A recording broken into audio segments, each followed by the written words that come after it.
तो दोस्तों नमस्कार, मैं Rajesh Chaudhary Tech Mantra for you में आपका स्वागत करता हूं।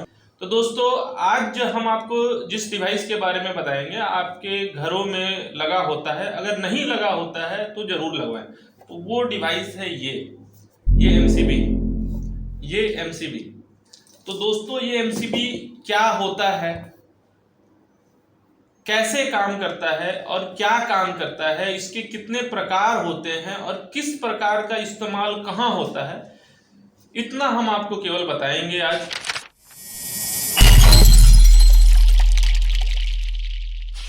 दोस्तों ये एक प्रोटेक्शन डिवाइस है। ये इसका जो महत्वपूर्ण प्रोटेक्शन है वो है शॉर्ट सर्किट प्रोटेक्शन और साथ में ओवरलोड प्रोटेक्शन। अभी आपके घर में या दफ्तर में या कारखाने में पावर है, कभी कभी क्या होता है कि वायर में कहीं कुछ शॉर्ट होता है, फ्लैश होता है, काफी करंट उससे फ्लो होता है, तो आप देखते हो कि पावर कट गया। तो उस समय दोस्तों ये एमसीबी ट्रिप होता है। यह अगर हम इसको बोले तो ये एक ऐसा इलेक्ट्रोमैकेनिकल इक्विपमेंट है जो फॉल्ट को पहचान कर खुद ही बंद हो जाता है या ट्रिप हो जाता है। दोस्तों खुद बंद होने को हम लोग इलेक्ट्रिकल टेक्निकल लैंग्वेज में ट्रिप होना बोलते हैं, जो खुद ही ट्रिप हो जाता है। तो उसके बाद जब फॉल्ट नॉर्मल होता है तो हम इसको फिर से ऑन करते हैं और हमारे घर के जो वायरिंग है वो आगे जलने से बच जाती है। हमारा इक्विपमेंट जो है ओवरलोड हो रहा है और ये उसको पहचानता है, ओवरलोड को, करंट को पहचानता है और ट्रिप कराता है। तो हमारा इक्विपमेंट जो है वो जलने से बच जाता है। हम आते हैं, चेक करते हैं, इक्विपमेंट को ठीक कराते हैं, फिर एमसीबी को चालू कर लेते हैं, वायरिंग को ठीक कराते हैं, चालू करते हैं। कभी कभी आग लगने से भी बच जाता है, कभी कभी इलेक्ट्रिकल वायर में शॉर्ट सर्किट के चलते फायर होता है, लेकिन करंट हाई होने के चलते ट्रिप करता है। तो दोस्तों ये तो हुआ ये क्या काम करता है, कैसे काम करता है, हमने बताने के लिए हमने ये एमसीबी को खोला है और हम इसके लिए कैमरे को सामने लाते हैं और आपको बताते हैं कि ये कैसे काम करता है, इसका इंटरनल वर्किंग प्रोसेस क्या है। तो दोस्तों जैसा कि आप देख पा रहे होंगे ये एमसीबी है। ये एमसीबी का ऊपर का ये कवर हमने हटा दिया है, ये पूरा वर्किंग है। अगर आप देखें तो ये देखिए ये ऑन हो रहा है, ये ऑफ हो रहा है। अब अगर एमसीबी के अंदर का अगर हम आपको पार्ट्स के बारे में बताएं तो ये आर्चुइट है जो कि आर्क को अपने अंदर लेता है। ये जो है ये सोलेनोइड कॉइल है और ये जो है ये थर्मल बायोमेटलिक स्ट्रिप है। क्योंकि इसका इस्तेमाल जब हम यहाँ पावर को कनेक्ट करते हैं, अभी क्या होता है कि यहाँ से हमारा जो है पावर या करंट इसके थ्रू, ये कॉइल के ऊपर के थ्रू यहाँ आकर ये रुकता है। ये आप देख पा रहे होंगे यहाँ ओपन है। जब हम इसको ऑन कर रहे हैं, देखिए आप देखिए इस तरह ये क्लोज होगा, ये यहाँ लग गया। अभी पावर इसके थ्रू इस टर्मिनल में जाता है, तो अभी हमको इस साइड पावर मिलता है। अभी सोचिए दोस्तों ये बायोमेट्रिक स्ट्रिप जो है ये इसके करंट रेटिंग के हिसाब से ही इसका डिजाइन होता है, इसकी मोटाई लंबाई उस हिसाब से होती है। अभी जब इस सर्किट में एक लिमिटेड करंट से ज़्यादा जाता है तब ये बायोमेट्रिक स्ट्रिप जो है वो गर्म होता है और गर्म होकर यहाँ आप देख पा रहे होंगे एक ट्रिप रॉड है, एक तंत्र है, ट्रिपिंग तंत्र हम उसको बोलते हैं। एक रॉड है जिसको ये स्ट्रिप जो है ये इस तरह करता है। अभी देखिए ये कैसे ट्रिप हो गया।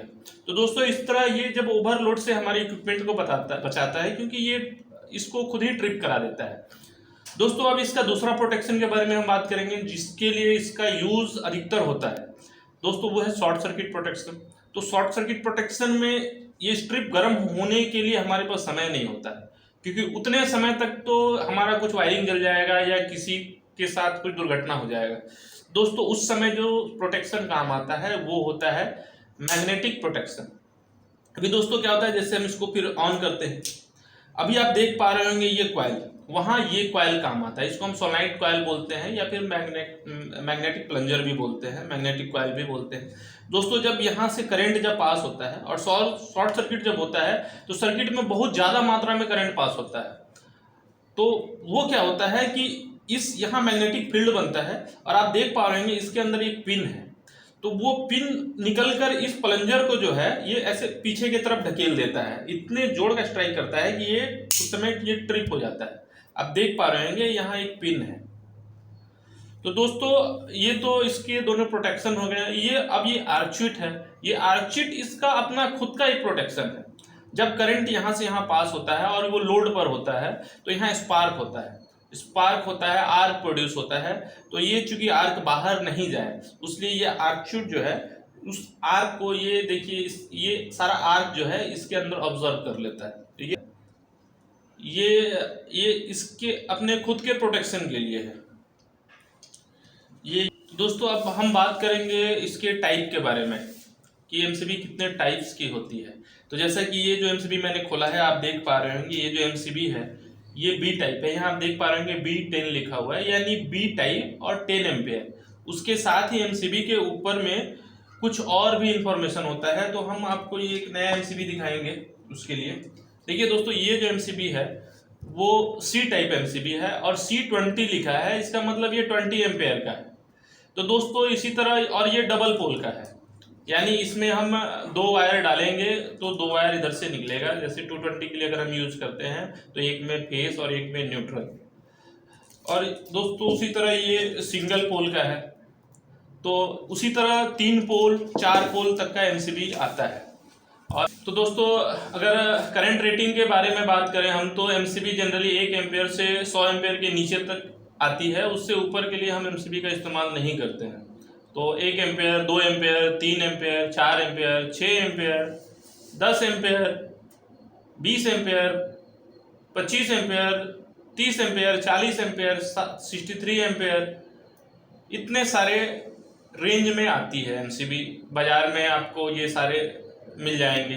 और टाइप के हिसाब से अगर बात करें तो B type, C type, D type, K type, Z type. Generally हम अपने घरों में बी टाइप एमसीबी का इस्तेमाल करते हैं। बी टाइप एमसीबी जो होती है वो रजिस्टिव लोड के लिए डिजाइन होती है, क्योंकि जब आप किसी भी इक्विपमेंट को चालू करते हैं तो एक सर्टेन एक लोड आता है, तो वो लोड ज़्यादा होता है। अगर आप उस समय सेंसिटिव एमसीबी लगाएंगे तो वो एमसीबी तुरंत ट्रिप हो जाएगा। तो उस केस में हम के टाइप का इस्तेमाल करते हैं। के टाइप का एमसीबी को हम जैसे वेल्डिंग मशीन, एक्सरे, इस तरह की जिसमें सर्टेन लोड होता है वहाँ इस्तेमाल करते हैं। रेस्टिव लोड के लिए जैसा कि मैंने आपको बताया बी टाइप। अब सी टाइप जैसा हमारा जो इंडक्टिव लोड होता है, जो मोटर घर में होता है, छोटा मोटर होता है, जो एसी होता है, वो इंडक्टिव लोड है। हम आपसे लोड के बारे में भी बात करेंगे कि एसी में लोड कितने तरह के होते हैं एसी सर्किट में। फिलहाल हम इसको आगे बढ़ाते हैं। तो जैसा कि आप देखेंगे डी टाइप एमसीबी का भी हम इस्तेमाल करते हैं। डी टाइप एमसीबी जो है वो 10 से 20 गुना ओवर करंट को बर्दाश्त करता है। सी टाइप एमसीबी 5 से 10 गुना तक बर्दाश्त करता है। उसी तरह के टाइप एमसीबी भी काफ़ी फ्लैक्चुएटिंग जो लोड होता है, जैसा कि मैंने बताया आपको, जो हैवी मशीन्स होते हैं उसमें लगते हैं। अब एक बचता है अंत में जे टाइप एमसीबी। जे टाइप एमसीबी का हम इस्तेमाल जो काफ़ी सोफिस्टिकेटेड मशीन्स होते हैं, जो सेंसिटिव मशीन होते हैं, जैसे हमारे कुछ पीएलसी के पार्ट हो गए, वहाँ हम लगाते हैं, क्योंकि ये बहुत ज़्यादा सेंसिटिव होते हैं। जनरली घरों में हम बी टाइप और सी टाइप का ही इस्तेमाल करते हैं। अब दोस्तों इसके ऊपर इसकी एक ब्रेकिंग कैपेसिटी भी लिखी हुई होती है। अब ब्रेकिंग कैपेसिटी क्या होती है, तो कुछ करंट के बाद ये जब अगर शॉर्ट सर्किट होता है तो ये काम करना बंद करता है, तो उसको हम इसका ब्रेकिंग कैपेसिटी बोलते हैं। जनरली एमसीबी 7, 10, 8, 15, 12 एम्पेयर नहीं दोस्तों, 1000 एम्पेयर। आप देखेंगे एमसीबी के ऊपर सी के साथ तो 20 था, लेकिन 7 के साथ KA था, यानी किलो एम्पेयर। यानी हाँ, आप सही सुन रहे हैं, 7000 एमसीबी तक ये एमसीबी काम करेगी। उसके बाद ही इसका कुछ हो सकता है। और दोस्तों जब शॉर्ट सर्किट होता है तो करंट बहुत ज़्यादा होता है, इससे भी ज़्यादा होता है। तो एमसीबी 10,000 की भी आती है, उसका कीमत थोड़ा ज़्यादा होता है। तो दोस्तों मुझे ऐसा लगता है कि एमसीबी से संबंधित सारे जानकारी मैंने आपको दे दिया। इसके बाद भी अगर कुछ आपको लग रहा है कि आपको कुछ और जानना है तो कमेंट में ज़रूर पूछें। अगर आपको ये वीडियो पसंद आया तो आप लाइक करें। अगर आपने सब्सक्राइब नहीं किया है, सब्सक्राइब करें और बेल की घंटी को ज़रूर दबाएं, क्योंकि हम इसी तरह के ज़रूरी वीडियोज़ हमेशा आपके लिए लाते हैं। तो दोस्तों टेक मंत्रा में जुड़े रहने के लिए धन्यवाद।